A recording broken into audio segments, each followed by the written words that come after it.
जी हाँ दोस्तों, WWE SmackDown के इस मुकाबले में क्या कुछ खास देखने को मिला, बात करेंगे स्मैकडाउन की पूरी हाईलाइट के साथ। कैसे हमें रोमन रेंज और एज के बीच एक बार फिर से खतरनाक भिड़ंत, और साथ ही साथ अंत में money in the bank brief case को किसने उतारा, इस बारे में भी चर्चा करेंगे। दरअसल दोस्तों हम बात कर रहे हैं हुए WWE स्मैकडाउन रिजल्ट और उसके हाईलाइट्स के बारे में, जहां में स्मैकडाउन का दोस्तों लाइव ऑडियंस के साथ ह्यूस्टन टेक्सास में टोयोटा सेंटर में हुआ, यानी कि लाइव ऑडियंस मैदान पर आज हमें देखने को मिली रिंग के चारों तरफ। ये एक अच्छा ही फीलिंग्स था जिसकी शुरुआत WWE के चेयरमैन और CEO विंस मैकमैन ने ही की, क्योंकि दोस्तों इतने सारे फैंस का फिर से स्वागत जो करना था। इसके अलावा आज हमें 6 मैन टैग टीम मैच भी देखने को मिला, जहां एज और मिस्टीरियो ने रोमन रेंस और द उसूस का सामना किया। इसके अलावा और क्या क्यों कुछ खास हुआ और सेथ रोलिंस ने कैसे सभी को हैरान कर दिया, इसके बारे में चर्चा करते हैं अपनी इस खास वीडियो में। अभी तक आपने चैनल सब्सक्राइब नहीं किया है तो करके बने रहिए हमारे साथ। WWE स्मैकडाउन की शुरुआत आज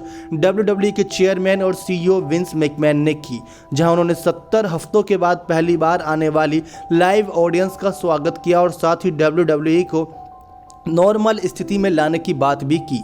इसके अलावा दोस्तों एज का रिंग में ऑडियंस ने काफ़ी अच्छा स्वागत भी किया। इस मैच की शुरुआत में रोमन रेटेड आर सुपरस्टार के साथ माइंड गेम खेल रहे थे और तब ही जे ऊसो ने उन पर पीछे से हमला कर दिया, लेकिन जे का ये हमला ज़्यादा कुछ नहीं कर सका और एज ने जल्द ही जे के इसके जवाब भी दिया। अब जे और जिमी टीम रोमन से टीम के काम कर रहे थे। इस बीच मिस्टीरियो और एज दोनों टीम एज की कमान संभाल रहे थे।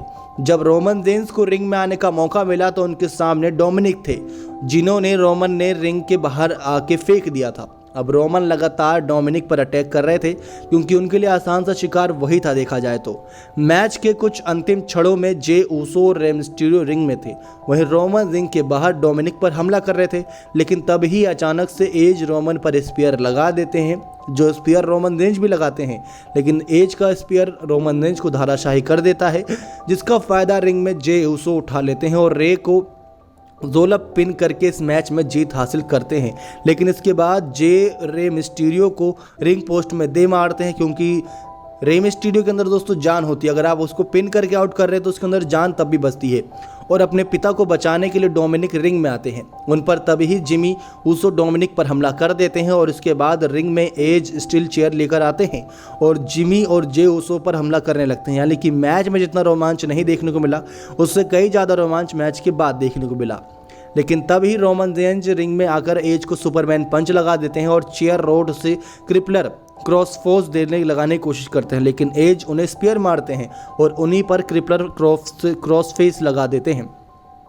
इसी के साथ साथ दर्द में तड़कते नजर आते हैं दोस्तों यहाँ पर हमें रोमन रेंज, जो स्थिति इससे पहले जो उसो उनके भाइयों कर रखी थी, और रोमन रेंज के मुंह में वही रोड डाल के फिर पीछे खींचने वाला एक मूव मारा जो खतरनाक लग रहा था, आप तस्वीरों में देख सकते हैं।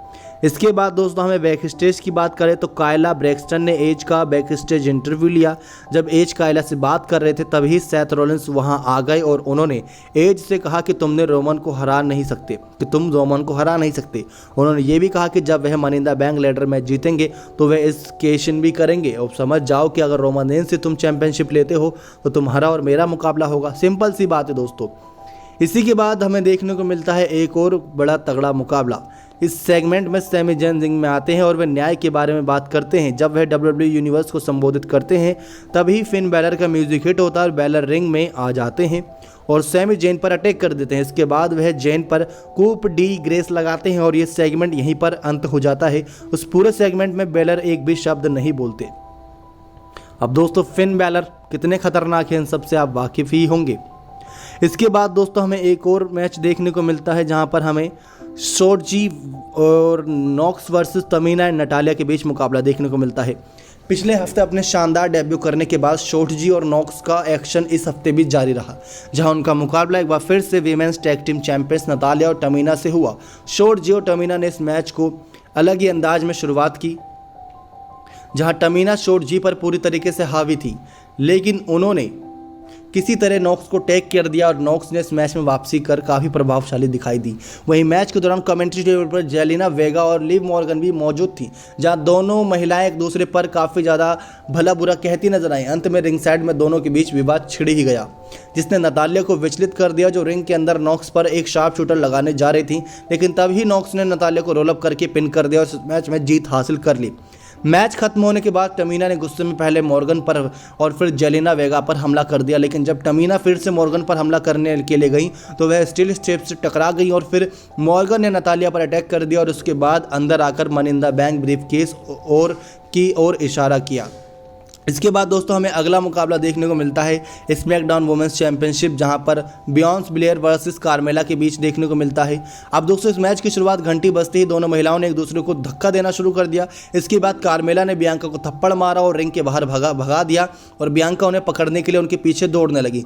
जब ये मैच रिंग के अंदर पहुंचा तो बियांका पूरी तरीके से कार्मेला पर हावी थी, लेकिन कार्मेला को भी जल्द ही बियांका पर काबू मौका मिल गया और जब यह मैच अंतिम क्षणों में पहुंचा तो कार्मेला ने बियांका की गर्दन पर लॉक कर दिया, लेकिन जल्द ही स्मैकडाउन वुमेन्स चैंपियन ने कार्मेला को अपनी ताकत दिखाते हुए एक स्लैम लगा दिया और अंत में किस ऑफ डेथ लगाकर एक कार्मेला को पिन कर दिया और अपने स्मैकडाउन वुमेन्स टाइटल को बरकरार रखा। इसके बाद दोस्तों हमें बैक स्टेज एक सेगमेंट देखने को मिलता है। बैक स्टेज ओटिस और चार्ट गेबल अपनी अल्फा अकादमी के बारे में बात करते हैं। गेबल ने कहा कि आज रात ओटिस का सामना सेसोरा से होगा, लेकिन तभी सेसोरो वहां आ जाते हैं और मैच से पहले ही ओटिस सेसोरो पर हमला कर देते हैं। ये एक अलग ही मुकाबला था। अब बैक स्टेज हमले के बाद सेसोरा अपना पेट पकड़कर रिंग में आते हैं। इस मैच में ओटिस ने सेसोरो के पेट को ही निशाना बनाया, लेकिन जल्द ही सेसोरो ने भी मैच में पकड़ बना ली, लेकिन तभी अचानक से चार्ट गेबल रिंग में आ गए और उन्होंने सेसोरो को जर्मन सुपलेक्स लगा दिया। जब गेबल सेसोरो पर फिर से हमला करने जा रहे तभी सेसोरो ने गेबल को अपर कट लगा दिया और जब वे गेबल को सेसोरो स्विंग लगाने वाले थे तभी ओटिस ने सिजारो पर हमला कर दिया और वो मैच बिना किसी नतीजे के ही अंत हो गया। इसके बाद दोस्तों हमें एक और बैक स्टेज देखने को मिलता है कि back stage Paul Heyman Kayla Braxton को इंटरव्यू देते हैं और कहते हैं कि रोमन रेंज एज को मनी इन द बैंक में आसानी से हरा देंगे, लेकिन तभी बिगी वहां आ जाते हैं और कहते हैं कि एज के पास तुम्हारे लड़के का नंबर है। तो ये दोस्तों अलग ही था, लेकिन क्या कह सकते हैं। बैरन कॉर्बिन स्मैकडाउन में आज रिंग के अंदर आकर कहते हैं कि जब से उन्होंने नाकामोरा के खिलाफ ताज हारा है तब से ही उनके बुरे वक्त की शुरुआत हो गई है। उन्होंने अपना सब कुछ खो दिया है। इन बुरे हालातों में वह अपनी पत्नी के माता पिता के घर में शिफ्ट होना पड़ सकता है। शायद बेसमेंट में उनकी 2 साल की बेटी भी बीमार है। तो ऐसे में दोस्तों इसके बाद कॉर्बिन कहते हैं कि उन्हें एक क्राउड फंड शुरू किया है और उससे फैंस डोनेशन देकर उनकी मदद कर सकते हैं। उन्होंने फैंस से $100 की मांग की, करीब $1 लाख की दोस्तों, $1 लाख की मदद की मांग की। उन्होंने कहा कि यह मत कहना कि ह्यूस्टन के लोग गरीब हैं। इसके बाद अलग ही मैच शुरू हो गया, क्योंकि वहां पर अपनी बात कह रहे हैं तभी केविन ओवेंस रिंग में आते हैं और कॉर्बिन ओवेंस की तारीफ करते हैं और उनसे भी मदद मांगते हैं, लेकिन ओवेंस कॉर्बिन को एक स्टर्नर लगा देते हैं जो मैच को अलग ही मोड़ पर बदल देता है। इसके बाद हमें फेटल 4वे मैच देखने को मिलता है, जो Kevin Owens versus Big E versus Shinsuke Nakamura versus Seth Rollins के बीच देखने को मिलता है। आज रात का मैन इवेंट फेटल 4वे ही था, जहां सेथ रॉलिंस, बिगी और कोविंस और शिंसुके नाकामुरा के बीच इस मैच की शुरुआत जब चारों सुपरस्टार रिंग में थे तब सेथ रॉलिंस ने रिंग से बाहर जाना ही बेहतर समझा, लेकिन तभी बिग ने रॉलिंस को स्पीयर लगा दिया। जब मैच की शुरुआत हुई तब मैच में चारों सुपरस्टार की तरफ से शानदार प्रदर्शन देखने को मिला। यह एक्शन रिंग के अंदर और बाहर दोनों ही जगह चल रहा था। मैच के कुछ अंतिम क्षणों में केविन ओवेंस ने लेडर के ऊपर चढ़कर अनाउंस टेबल पर नाकामुरा पर स्प्लैश लगा दिया और वहीं रिंग के अंदर रॉलिंस ने बिगी को रिंग के अंदर पर स्टॉम्प लगा दिया और पिन करके इस मैच को जीत लिया। मैच के बाद सेथ रॉलिंस ने सीढ़ी पर चढ़कर money in the bank briefcase को उतारा और ये कुछ इशारा कर रहा है कि अगर रोमन रेंज और एज के बीच में कोई भी मुकाबला जीते, सेथ रॉलिंस अगर ब्रीफकेस जीतते हैं तो उन दोनों में से किसी के साथ भी मुकाबला होता है तो मुकाबला अव्वल दर्जे का मुकाबला होगा। दोस्तों ये था पूरा हाईलाइट स्मैकडाउन का, जो बहुत ही कम शब्दों में आपको बताने की कोशिश करी। मिलते हैं दोस्तों अगले रॉ की हाईलाइट के साथ और इस स्मैकडाउन का अंत यहीं पर होता है। नेक्स्ट 9 स्पोर्ट्स की रिपोर्ट।